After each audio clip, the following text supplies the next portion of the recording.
ils ont enseigné aux gens des choses qui viennent en second, qui viennent après avoir compris les bases de l'islam.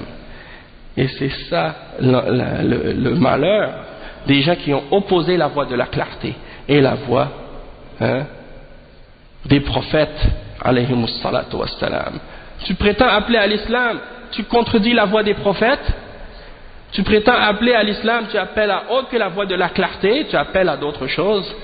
Tu commences pas par la da'wa au tawhid, la da'wa à la aqidah, parce qu'ils disent mais non, on veut pas parler d'aqidah parce que si on parle d'aqidah, on va diviser les gens. Subhanallah. Et si on divise les gens en leur parlant d'aqidah, alors qu'est-ce qui va les réunir? La nourriture? C'est pas à ça que le prophète sallallahu alayhi wa sallam a appelé. Le prophète sallallahu alayhi wa sallam a commencé par qu'est-ce qui divisait les gens à l'époque? C'est le tawhid, la ilaha illallah. On a vu des exemples de ça et on va en donner d'autres par la suite. Donc, de commencer par les bases et par la aqidah. Regardez les gens qui sont connus ou qui prêchent et qui sont connus comme étant des prêcheurs à notre époque dans différents pays, que ce soit ici en Belgique, que ce soit en France, que ce soit en Angleterre, que ce soit en Europe en général, que ce soit dans les pays arabes, que ce soit en Australie, que ce soit au Canada ou aux États-Unis. Regardez ceux qui prêchent à l'islam et qui ne traitent jamais des bases de la aqidah, qui ne parlent jamais de manhaj et qui ne clarifient jamais aux gens ces questions-là. Regardez qui ils sont, vous allez reconnaître tout de suite ceux qui sont sur la voie claire et ceux qui sont sur autre que la voie claire, ceux qui suivent autre que la voie du prophète sallallahu alayhi wa sallam. Donc le cheikh il continue, il dit donc que cette da'wa elle se distingue par sa clarté, et si vous voyez quelqu'un qui fait autre chose que la clarté, alors il est sur autre que le manhaj, sur la méthodologie des prophètes alayhimus salatu wassalam. Le prophète sallallahu alayhi wa sallam était clair, sa da'wa était claire, elle était évidente, il n'y avait pas d'ambiguïté dedans. Il était clair dans sa aqidah, il était clair dans ses objectifs. Pourquoi vous n'allez jamais voir par exemple un takfiri ou un djihadi venir sur le mimbar commencer à dire clairement qu'est-ce qu'il a dans la tête ou dans le cœur? Parce qu'il sait que les gens sont contre ce qu'il dit, que tout le monde va le rejeter. C'est pour ça qu'ils sont obligés de se cacher pour faire leur da'wa. Mais celui qui appelle au Coran et à la Sunna et à la da'wa du prophète Mohammed sallallahu alayhi wa sallam, il n'a rien à craindre. Il dit ouvertement et clairement ce qu'il dit en privé, c'est la même chose que ce qu'il dit devant tout le monde. Il n'a pas un double langage. Il n'a pas un langage qui change, une langue différente avec chaque personne. Et il ne parle pas avec des codes ou avec des mots codés, un langage codé. C'est-à-dire que tu vas utiliser des mots, eux ils vont comprendre quelque chose, et les autres vont comprendre autre chose. Et toi tu es satisfait de ça parce que c'est ça ce que tu veux. Que chacun comprend ce qu'il veut de ce que tu dis. Parce que c'est pas clair ta da'wa. Tu restes dans le flou et dans l'ambiguïté. Donc, le but, l'objectif et la aqidah doivent être clairs. Il mentionne un verset, les versets 86 à 88 dans Surat Sad, dans lesquels Allah subhanahu wa ta'ala dit je ne vous demande aucun salaire pour qu'est-ce que je fais, le fait d'appeler à Allah et pour vous appeler à l'islam et vous clarifier la vérité. Je ne vous demande pas de me donner de l'argent ou un salaire, et je ne suis pas parmi les imposteurs. Ce n'est qu'un rappel pour les mondes, et vous allez certes en avoir des nouvelles bientôt.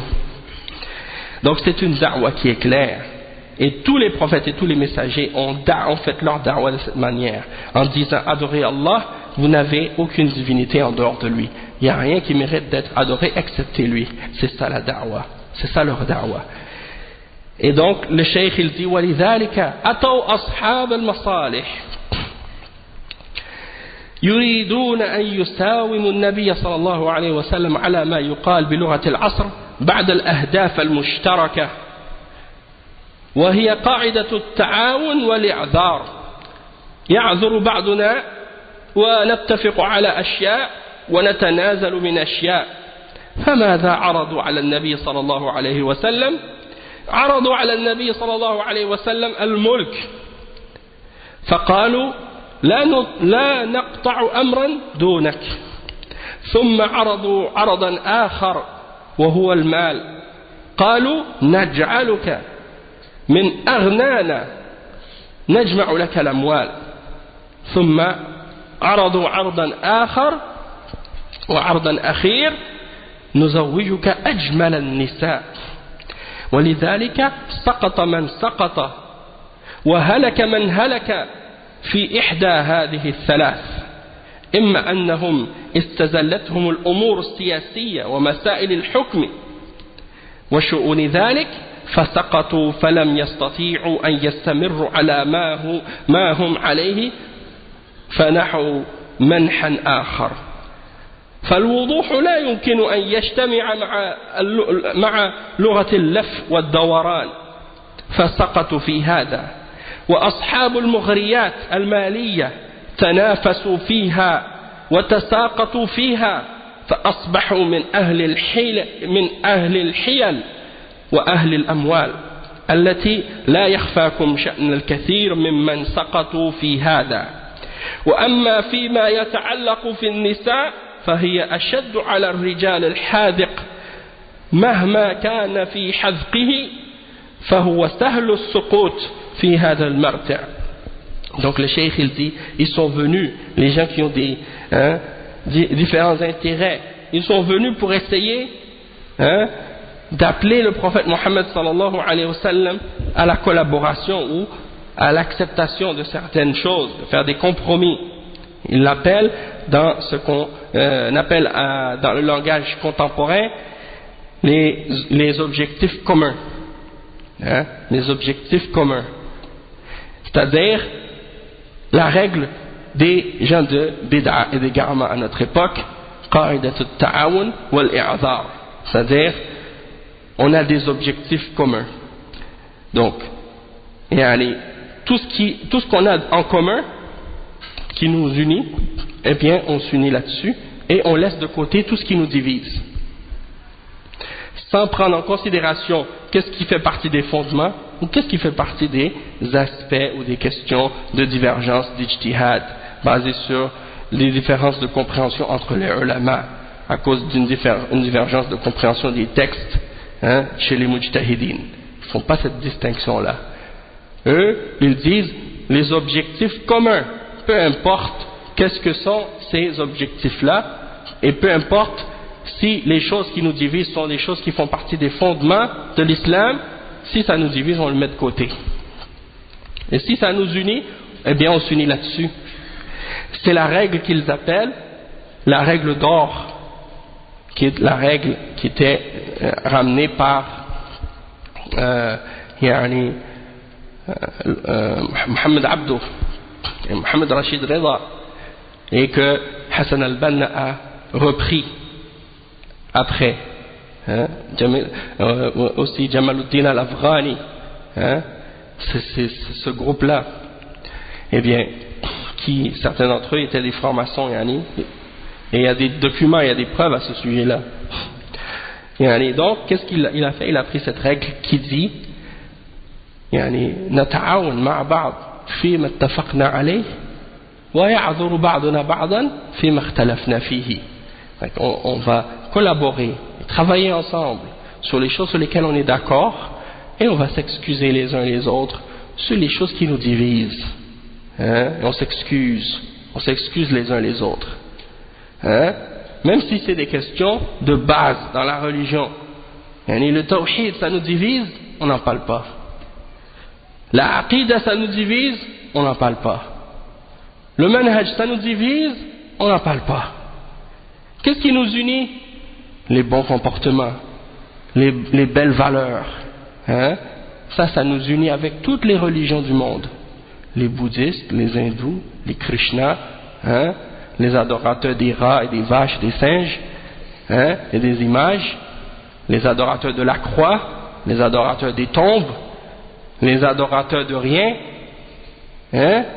ceux qui adorent rien, qui croient en rien, Allah musta'an, Et tous ceux qui sont sur autre que l'islam, ça nous réunit avec tout le monde, parce que tout le monde appelle à avoir un bon comportement et à être honnête et à ne pas voler et à ne pas tuer et à ne pas mentir. Ça, c'est des valeurs universelles, ils disent. Et nous donc, on doit s'unir sur ça. Et le tawhid et la sunna et la aqida et les fondements de l'islam, ça nous divise. Donc il faut laisser ça de côté, il ne faut pas en parler. Concentrons-nous sur les valeurs universelles. Allahul Musta'an. C'est ça leur langage aujourd'hui. On va s'unir sur certaines choses, puis on va faire des compromis et on va transiger dans les choses qui vous dérangent.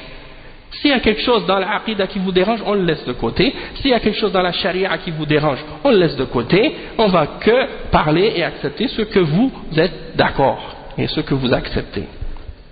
On ne va pas parler des sectes, on ne va pas parler des groupes, on ne va pas parler des différentes religions, on ne va pas dire que les chrétiens sont des kuffars parce qu'ils adorent Isa ibn Maryam ou parce qu'ils adorent une croix. On ne va pas dire que les juifs sont des kuffars parce qu'ils ne croient pas en Isa ou parce qu'ils ne croient pas en Muhammad sallallahu alayhi wa sallam, ou parce qu'ils ne croient pas en le Coran et à l'Injil, ou parce qu'ils disent des paroles de kufr, et ainsi de suite. On ne va pas mentionner ces choses-là parce que ça va créer des problèmes, des conflits, donc on laisse ça de côté.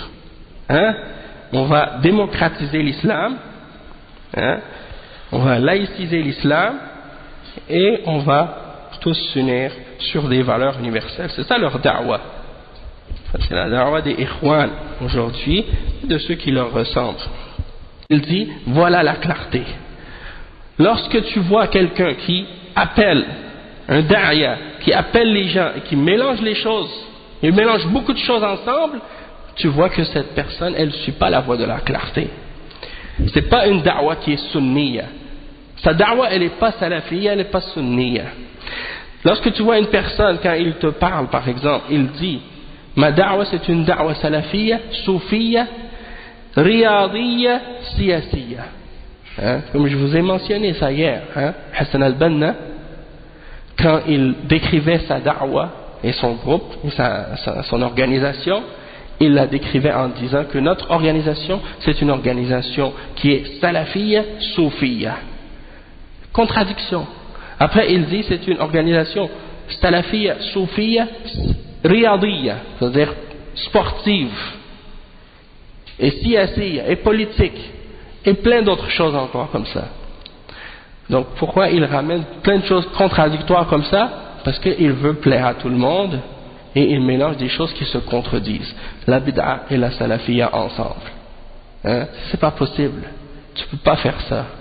Mais étant donné que c'est un groupe établi sur des bases politiques et non religieuses, eh bien, pour eux, la aqida, étant donné que c'est pas le fondement de leur jama'a, ils acceptent des gens avec des divergences dans leur aqida, de toutes les tendances et de tous les mouvements.